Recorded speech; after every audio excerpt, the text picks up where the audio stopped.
नमस्कार, बुलेटिन में आपका स्वागत है। मैं हूं आपके साथ लक्ष्मी। बुलेटिन की शुरुआत करेंगे, रुक कर लेते हैं खबरों की। हरियाणा के कृषि मंत्री जेपी दलाल ने केंद्र सरकार की अग्निपथ योजना की तारीफ की है। जेपी दलाल ने कहा है कि अग्निपथ योजना एक अच्छा कदम है। अमेरिका, कनाडा और यूरोप में पहले से ऐसे कानून हैं। जेपी दलाल ने कहा है कि मान ले अगर 25,000 की जरूरत है तो 4 गुना ज्यादा को भर्ती करेंगे। इन युवाओं को ट्रेनिंग देकर शिक्षित भी करेंगे। युवा जब पढ़ लिख कर बाहर आएंगे उनका पुलिस बीएसएफ में समायोजन हो जाएगा। जेपी दलाल ने कहा है कि सीएम मनोहर लाल ने भी ऐसा कहा है कि युवाओं को पूरा मान सम्मान मिलेगा। वहीं फौज से निकाले हुए कहने के संदेह के सवाल पर भी कृषि मंत्री ने कहा है ये निकाले हुए लोग नहीं होंगे बल्कि 1 करोड़ बच्चे ग्रेजुएट और पोस्ट ग्रेजुएट होकर निकलते हैं। सभी को सरकारी नौकरी नहीं मिलती है।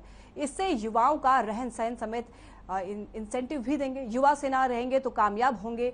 पुलिस और पैरामिलिट्री में भी उनको प्राथमिकता मिलेगी। वहीं धान की खेती को लेकर भी कृषि मंत्री ने कहा है कि 15 जून से धान लगाने की इजाजत है। जो किसान धान छोड़कर दूसरी फसल बोए या खाली छोड़ेगा उसको 7,000 इंसेंटिव दिया जाता है। डायरेक्ट धान लगते हैं उनको 4,000 इंसेंटिव देते हैं। जल ही उपलब्धता कम है, उसको कैसे बचाए ये प्रयास करें। माइक्रो इरिगेशन ने 70% सब्सिडी दी है। विकसित देशों में अमेरिका है, कनाडा है, यूरोप है, इस तरह की योजना वहाँ पहले से ही है। आज मान लीजिए कि हमारी सेना को 25,000 बच्चों की ज़रूरत है तो हम उसकी बजाय 4 गुना बच्चों को सेना में भर्ती देंगे, उनको अच्छा मानदेय भी देंगे, उनको ट्रेनिंग देंगे, उनको शिक्षित भी करेंगे और जितनी ज़रूरत सेना में होगी वो सेना में रखेंगे रेगुलर तौर पर। और जो 4 साल के बाद पढ़ लिख करके ट्रेंड होकर के जो बाहर आएंगे वो एक अच्छे नागरिक बनेंगे और उनको प्रदेशों में, पुलिस में, सीआरपीएफ में, बीएसएफ में, हर जगह एक अलग उनको कहीं न कहीं समायोजन उनका हो जाएगा। नहीं, धान 15 जून से लगाने की सरकार की तरफ से इजाज़त है और पानी की कमी की वजह से हम किसानों से प्रार्थना करते हैं कि 15 जून से पहले धान ना लगाएं। और वैसे हमने मेरा पानी मेरा विरासत के स्कीम बनाई है कि जो किसान धान को छोड़ करके दूसरी फसल लगाएगा उसको 7,000 रुपये प्रति एकड़ इंसेंटिव का हम देंगे। और इस स्कीम का लाख के आसपास एकड़ में पिछले साल भी फ़ायदा लोगों ने उठाया है। और हमारे स्कीम में यहाँ तक है कि धान ना बोएं, खाली भी छोड़े तो उसको भी हम 7,000 रुपये प्रति एकड़ के देंगे। और जो लोग दूसरी विधि से धान लगाते हैं, डीएसआर विधि से, डायरेक्ट सीडिंग बीज से धान लगाते हैं, उनको भी हम 4,000 रुपये प्रति एकड़ का इंसेंटिव देते हैं। और दक्षिण हरियाणा के जो किसान हैं जो दालों की खेती करें, मूंगफली की खेती करें, उनको भी हम 4,000 रुपये प्रति एकड़ का इंसेंटिव देने की हमारी सरकार विभाग की योजना है। धान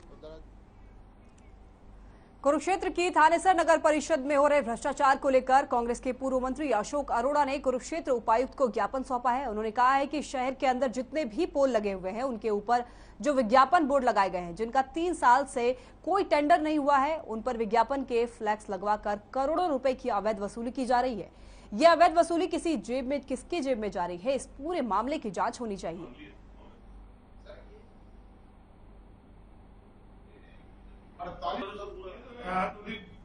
मैरिज का सर्टिफिकेट लेना है ना, उसके पहले कुल विधायक ने कहा था कि दलालों के खिलाफ कार्रवाई करो, तो आज तक कार्रवाई कमाल की बात है। पता है 2,500-3,000 में देने पड़ेगा तो मैरिज सर्टिफिकेट।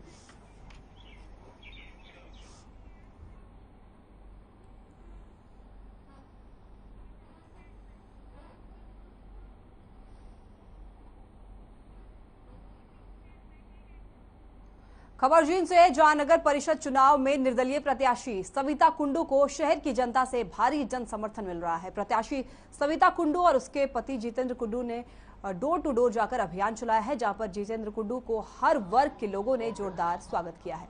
19 जून को होने वाले मतदान में उनका पूर्ण सहयोग करने का आश्वासन दिया है। इस दौरान नई सब्जी मंडी में एक महिला ने आशीर्वाद देते हुए कहा है कि उनको जो जनता की भलाई के लिए आटा चक्की चलाई हुई है उसको व्यर्थ नहीं जाने देंगे। उनकी आटा चक्की से पिसा हुआ आटा खाई हूं, इसलिए उनकी लाज रखेंगे। वहीं सब्जी मंडी में जितेंद्र कुंडू ने कहा है कि अगर जनता ने सविता कुंडू को मौका दिया तो नगर परिषद में फैले भ्रष्टाचार को आटा चक्की में पीस कर खत्म करने की बात करेंगे। जनता के इस प्यार को याद रखेंगे और उसको विकास के रूप में भी चुकता करेंगे।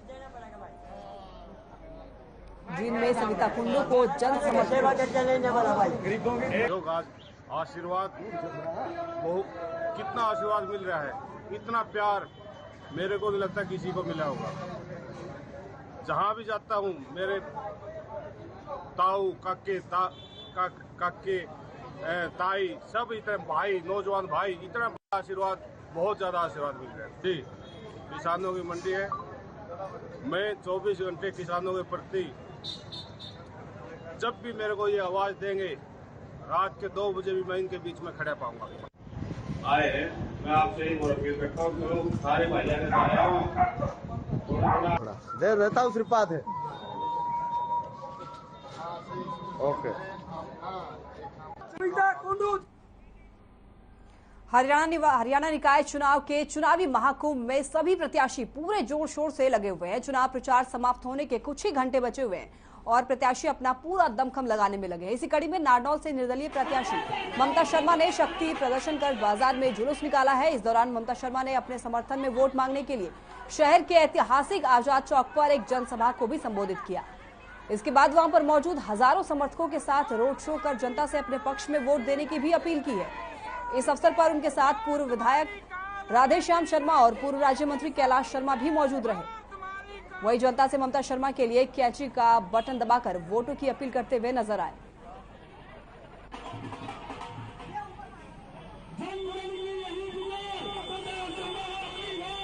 आज हम सभी माताओं, भाइयों और बहनों ने बाजार में शक्ति प्रदर्शन किया और इतनी भारी संख्या में, हजारों की संख्या में मुझे सभी अपनी माताओं, बहनों, भाइयों और बुजुर्गों का पूरा समर्थन मिला। तो सबसे पहले तो मैं अपनी माताओं, बहनों और बुजुर्गों से ये निवेदन करना चाहूंगी कि जो आज जोश उन्होंने दिखाया, 19 तारीख तक अपने इसी जोश को बरकरार रखें और कैची के निशान पर बटन दबाकर अपनी विजय हासिल करें। जनता का सहयोग तो आपने देखा ही है, हजारों की संख्या में महिलाएं, माताएं, बहनें आई हैं, तो सहयोग में तो कोई कमी नहीं किसी भी प्रकार की। ऐसा लग रहा है कि जैसे चुनाव को पूर्ण रूप से सफल बनाएंगी माताएं, बहनें, इस तरह का लग रहा है। देखो, जनता से मेन समस्याएं पानी, बिजली, नल, आधार कार्ड, राशन कार्ड, वृद्धावस्था पेंशन और किसी की आजकल आईडी प्रॉपर्टी इधर उधर हो रही, ये ज्यादा समस्या। शक्ति प्रदर्शन बहुत अच्छा रहा, व्यापारियों को किसी तरह की समस्या नहीं होगी। जो व्यापारियों को डराने के लिए रेड वगैरह की जाती वो ऐसी नाजायज रेड कोई नहीं होगी, किसी तरह की नहीं होगी। और व्यापारियों की हर ध्यान रखा जाएगा, कर्मचारियों का ध्यान रखा जाएगा। नगर परिषद में जो कच्चे कर्मचारी हैं या ठेके के कर्मचारी, उनको पक्का कराने की कोशिश करेंगे हम। शहर के अंदर जो सड़कें हैं उनको ठीक करेंगे। ये महावीर चौक से लेकर आजाद चौक तक सारा टूटा पड़ा, इसको पहले तुरंत इसको शुरू करवा देंगे। और जो मिट्टी उड़ रही है इसको ठीक करेंगे और पीने के पानी का प्रबंध करेंगे। शहर की जो गलियां हैं उनके अंदर रोशनी का इंतजाम करेंगे। फतेहाबाद में नगर परिषद के चुनाव को लेकर पुलिस अलर्ट मोड पर है। इस दौरान पुलिस ने फ्लैग मार्च निकाला है और शहर की सुरक्षा व्यवस्था का जायजा लिया है। इस मौके पर डीएसपी सुभाष चंद्र और एसएचओ ने कहा है कि पूरे सिटी के अंदर फ्लैग मार्च निकाला जाएगा। वहीं पोलिंग के समय पुलिस चप्पे चप्पे पर भी तैनात रहेगी। साथ ही कहा है कि लोगों को जल्द ही हथियार जमा करवाने के लिए भी आदेश दिए गए हैं। फ्लैग मार्च से जनता समझ लें कि चुनाव में कोई भी दिक्कत उनको नहीं आएगी। वहीं जनता निडर होकर वोट कर सकते हैं, वोट दे सकते हैं।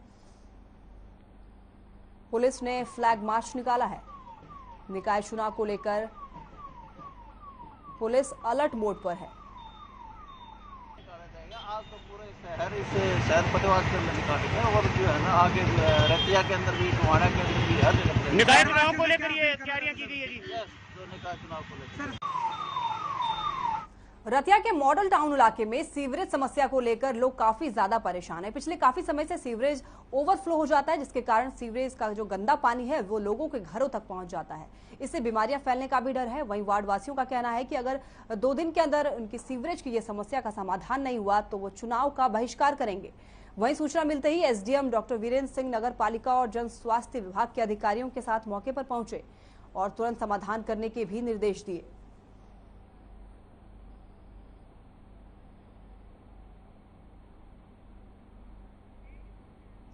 टीवी स्क्रीन पे यहाँ पे तस्वीरें देख सकते हैं किस तरीके से सीवरेज ओवरफ्लो होकर घर के लोगों के घर के बाहर तक भी पहुंच गया है।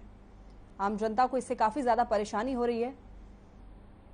लोगों का कहना है कि प्रशासन को कई बार बता दिया गया है, लेकिन अब तक इस पर कोई कार्रवाई नहीं की गई है। इसलिए लोगों का कहना है कि वो वोट का बहिष्कार करेंगे। मॉडल टाउन का जो सबसे चौड़ी सड़क है, इसमें सीवरेज ब्लॉक हो रहा है बुरी तरह से। 2 साल से ये समस्या है। सभी ऑफिसर्स को हमने इतला कर दी है, फोटो तक दिखा दिए हैं, एप्लीकेशन दे दिया है। सभी जो यहाँ रह रहे हैं उन वासियों के साइन करा के, कोठी नंबर लिखवा के तब सब एप्लीकेशन दे दिए हैं। फैसला के लिए अपने कार्रवाई कोई नहीं हो रही है। फैसला यही है कि ये अगर गवर्नमेंट ये 2 दिन के अंदर हमारा सीवरेज खुलवाती है तो हम इनको वोट डालने के बारे में सोचेंगे। तो नहीं बिल्कुल नहीं डालेंगे। 2 साल से चल रही है। जब बारिश होती है तो जहाँ पर 2-2 फुट पानी खड़ा हो जाता है, बिना बारिश के जहाँ दिन पर दिन डेली रोज की तरह जहाँ सीवरेज ओवरफ्लो होता है। अब फैसला के लिए हमने यही फैसला लिया है कि जो 19 तारीख को इलेक्शन हो रहे हैं चेयरमैन के, यदि हमारा 1-2 दिन में ये समाधान नहीं हुआ तो हम एंटी गवर्नमेंट जाएंगे और सरकार के विरुद्ध वोट डालेंगे। नहीं अवलत नहीं डालेंगे।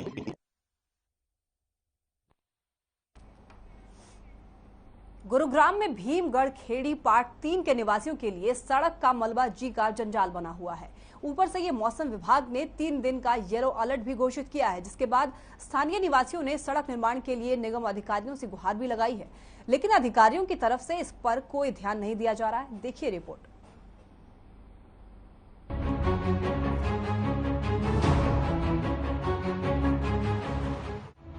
सड़क का मलबा बना जी का जंजाल, लोगों का निकलना हुआ मुहाल। निगम अधिकारियों से लगा चुके हैं गुहार, नहीं हो रहा समस्या का समाधान। ठेकेदार करता है मनमानी, लोगों ने धरना देने की दी है चेतावनी। 5 महीने पहले भीमगढ़ खेड़ी पार्ट 3 के निवासियों की खुशी का कोई ठिकाना नहीं रहा था, जब गुरुग्राम के विधायक ने कॉलोनी में सीवर लाइन डालने और सड़क निर्माण करने के लिए नारियल फोड़कर उद्घाटन किया। कॉलोनी वासी इसी बात से खुश थे कि अब उनके भी दिन सुधरेंगे और उन्हें भी साइबर सिटी की अन्य कॉलोनियों जैसी सुविधाएं मिलेंगी, लेकिन उनकी खुशी कुछ ही समय में काफुर हो गई। ना खुदा मिला, ना बिसाले सनम, ना इधर के रहे ना उधर के रहे। क्या कुछ है कॉलोनी वासियों का कहना, आइए सुनते हैं।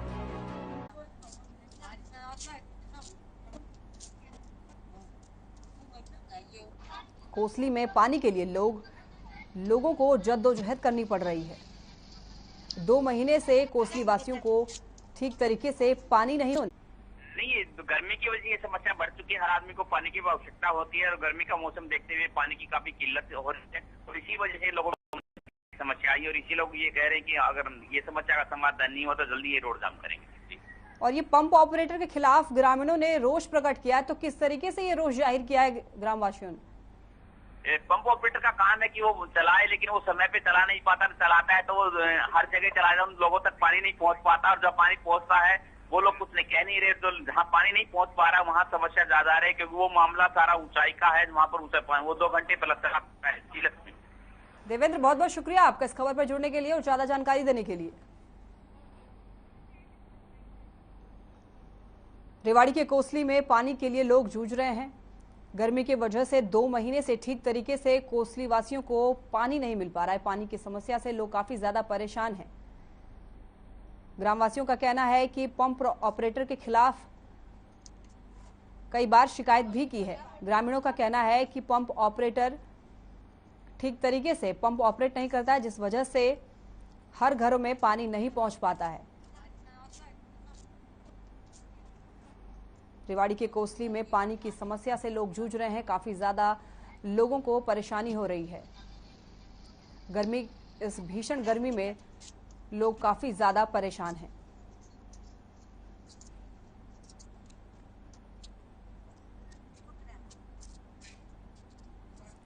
पेयजल का ये समस्या रेवाड़ी के कोसली में लगातार 2 महीनों से बना हुआ है और अब तक इस समस्या का समाधान नहीं हुआ है।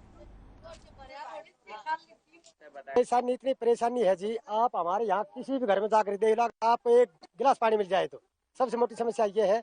दूसरी समस्या हमारी ये है जी, हमारे यहाँ जो पानी चलाने वाला है ना, वो आधा घंटा पौन घंटा पानी चलाता है। जैसे ही पानी चला उसके बाद में घरों में पानी पूछने से पहले वो बंद कर देता है। हमने उससे कई बार कह ली, पुलिस रिपोर्ट तक भी हो चुकी, यहाँ मारपीट भी हो चुकी।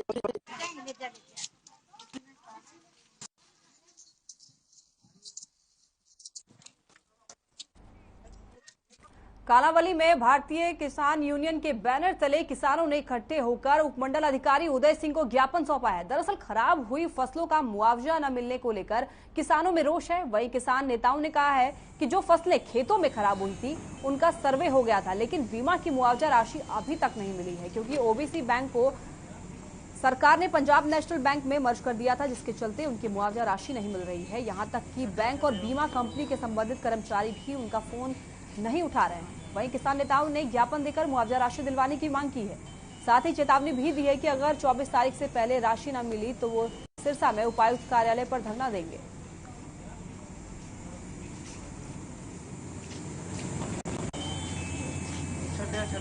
पैसा आया था हमारा, जो पैसा आया था वो पैसा हमारे को मिला नहीं, वापस बैंक बीमा कंपनी को वापस चला गया। उसी लिए हम आए थे। वो मैनेजर अपने एसडीएम साहब ने आश्वासन दिया है कि आपको पैसा वापस मंगवा के दे देंगे। उससे पहले ਅਸੀਂ मैनेजर साहब से मिले ਸੀਗੇ, ओबीसी आए थे। उन्होंने मैनेजर साहब ने भी सानू यही किया कि पैसा ਤੁਹਾਡਾ ਆਇਆ ਸੀਗਾ, ਉਹਦੇ 'ਚ ਅਸੀਂ ਪਹਿਲਾਂ ਆਧਾਰ ਕਾਰਡ ਉਹਨਾਂ ਦੇ ਲਾਏ ਨਹੀਂ ਸੀ ਤੁਹਾਡੇ। सोनीपत में गौ की रक्षा को लेकर बीते 41 दिनों से गांव वाजिदपुर सबोली में 5 अग्नि के धुनों की धधकती आग के बीच बैठकर तपस्या का समापन हुआ। आपको बता दें कि इस दौरान देश भर से पहुंचे नाथ साधुओं ने योगी बाबा सतपाल नाथ को अग्नि के बीच से उठाकर गुरु गोरखनाथ को याद कर उनकी आराधना की है। वहीं आसपास के दर्जनों गांव से हजारों श्रद्धालुओं ने आकर नाथ साधुओं के दर्शन करने के बाद भंडारा ग्रहण भी किया है। बाबा शिवाई नाथ ने बताया है कि इस तपस्या का मुख्य मकसद गौरक्षा और जन कल्याण करना है।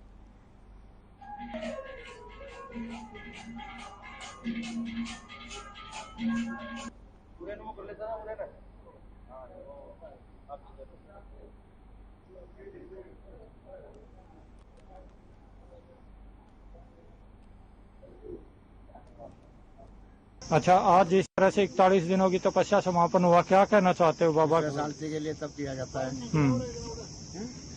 उसे शांति हो, इसलिए योगी पुरुष अपनी तपस्या करके धर्म की जय करते हैं। हम साधु संतों का कोटि कोटि नमन करते हैं, जो इस खुशी के मौके पर पहुंचे हैं उनके अभिनंदन करते हैं और उनको कोटि कोटि प्रणाम करते हैं।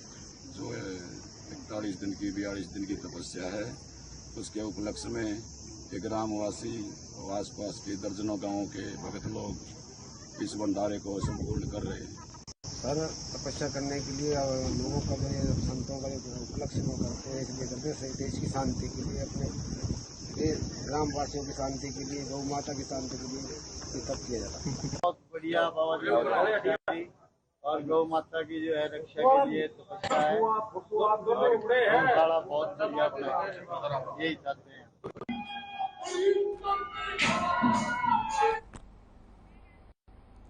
पुंडरी में अज्ञात शव मिलने से हड़कंप मच गया है। ये मामला गांव ठेौंडा से हावड़ी जाने वाली सड़क के पास का है, जहां देर रात एक अज्ञात व्यक्ति का शव पड़ा हुआ मिला। सूचना पर पहुंची पुलिस ने घटनास्थल का जायजा लिया और साथ ही शव बरामद कर पोस्टमार्टम के लिए कैथल भी भेज दिया। पुलिस की माने तो मृतक बिहार से आए मजदूरों में से एक है, जो यहां आकर धान की रोपाई करते हैं, जिसे लेकर पुलिस बिहारी मजदूरों से पूछताछ कर रही है। वहीं मामले में थाना प्रभारी कुलबीर कौर ने बताया है कि शव को शिनाख्त के लिए 72 घंटे कैथल में रखा जाएगा। फिलहाल इस पूरे मामले की जांच कर आगे की कार्रवाई की जाएगी।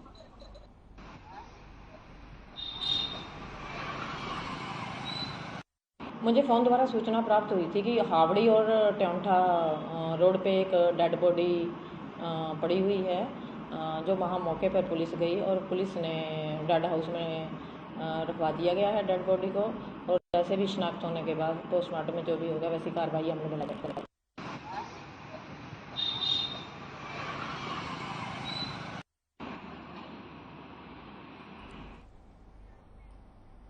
चलिए फिलहाल के लिए बुलेटिन में बस इतना ही। देखते रहिए हर खबर। नमस्कार।